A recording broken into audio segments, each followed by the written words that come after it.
एक बार राजा विक्रमादित्य ने एक महाभोज का आयोजन किया।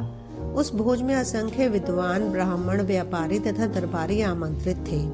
भोज के मध्य में इस बात पर चर्चा चली कि संसार में सबसे बड़ा दानी कौन है। सभी ने एक स्वर में विक्रमादित्य को दुनिया का सर्वश्रेष्ठ दानवीर घोषित किया। राजा विक्रमादित्य लोगों के भाव देख रहे थे। तभी उनकी नजर एक ब्राह्मण पर पड़ी जो अपनी राय नहीं दे रहा था, लेकिन उसके चेहरे के भाव से स्पष्ट प्रतीत होता था कि वह सभी लोगों के विचार से सहमत नहीं है। विक्रम ने उससे उसकी चुप्पी का मतलब पूछा तो वह डरते हुए बोला कि सबसे अलग राय देने पर कौन उसकी बात सुनेगा।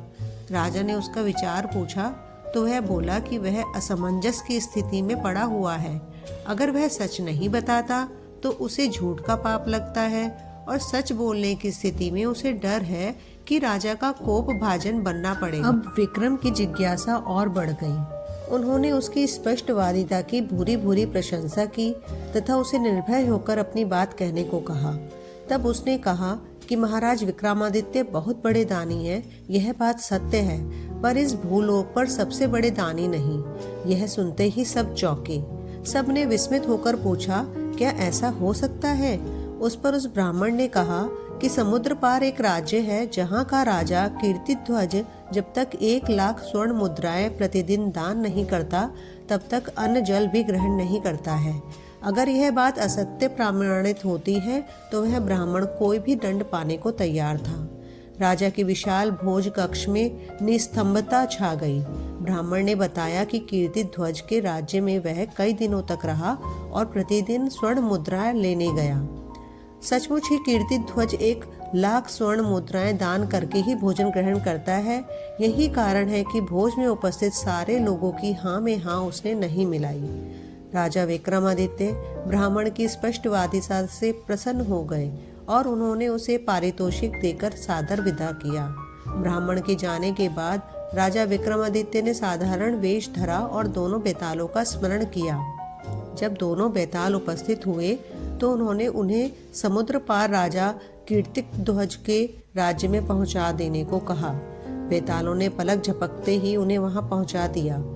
कीर्तिध्वज के महल के द्वार पर पहुंचने पर उन्होंने अपना परिचय उज्जैनी नगर के एक साधारण नागरिक के रूप में दिया तथा कीर्तिध्वज से मिलने की इच्छा जताई।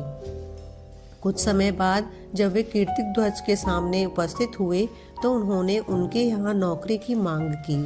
कीर्तिध्वज ने जब पूछा कि वह कौन सा काम कर सकते हैं तो उन्होंने कहा, जो कोई नहीं कर सकता वह काम वे कर दिखाएंगे। राजा कीर्तिध्वज को उनका जवाब पसंद आया और विक्रमादित्य को उनके यहाँ नौकरी मिल गई। वे द्वारपाल के रूप में नियुक्त हुए। उन्होंने देखा कि राजा कीर्तिध्वज सचमुच हर दिन 1,00,000 स्वर्ण मुद्राएं जब तक दान नहीं कर देता अन्न जल ग्रहण नहीं करता है। उन्होंने यह भी देखा कि राजा कीर्तिध्वज रोज शाम को अकेला कहीं निकलता है और जब लौटता है तो उसके हाथ में 1,00,000 स्वर्ण मुद्राओं से भरी हुई थैली होती है। एक दिन शाम को उन्होंने छिपकर कीर्तिध्वज का पीछा किया। उन्होंने देखा कि राजा कीर्तिध्वज समुद्र में स्नान करके एक मंदिर में जाता है और एक प्रतिमा की पूजा अर्चना करके खोलते तेल के कढ़ा में कूद जाता है। जब उसका शरीर जल भुन जाता है तो कुछ जोगनियां आकर उसका जला भुना शरीर कढ़ा से निकालकर नोच नोच कर खाती हैं और तृप्त होकर चली जाती हैं। जोगनियों के जाने के बाद प्रतिमा की देवी प्रकट होती है और अमृत की बूंदें डालकर कीर्तिध्वज को जीवित कर देती हैं। अपने हाथों से 1,00,000 स्वर्ण मुद्राएं कीर्तिध्वज की झोली में डाल देती हैं और कीर्तिध्वज खुश होकर महल लौट आता है।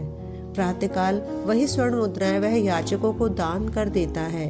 विक्रम की समझ में उसके नित्य 1,00,000 स्वर्ण मुद्राएं दान करने का रहस्य आ गया। अगले दिन राजा कीर्तिध्वज ये स्वर्ण मुद्राएं प्राप्त कर चले जाने के बाद विक्रम ने भी नहा धोकर देवी की पूजा की और तेल के कढ़ा में कूद गए। जोगनियां जब उनके जले भुने शरीर को नोचकर खाकर चली गईं तो देवी ने उनको जीवित किया।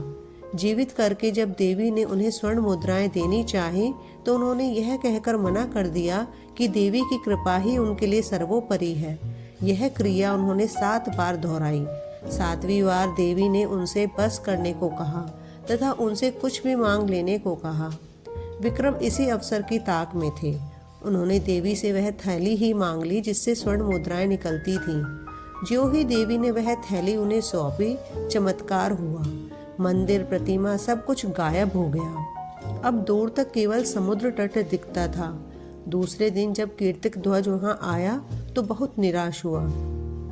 उसका वर्षों का 1,00,000 स्वर्ण मुद्राएं दान करने का नियम टूट गया। वह अन्न जल त्याग कर अपने कक्ष में असहाय पड़ा रहा। उसका शरीर क्षीण होने लगा। जब उसकी हालत बहुत अधिक बिगड़ने लगी तो विक्रम उसके पास गए और उसकी उदासी का कारण जानना चाहा। उसने विक्रम को जब सब कुछ खुद बताया तो विक्रम ने उसे देवी वाली थैली देते हुए कहा कि रोज रोज कढ़ा में उसे कूदकर प्राण गंवाते देख वे द्रवित हो गए, इसीलिए उन्होंने देवी से वह थैली ही सदा के लिए प्राप्त कर ली।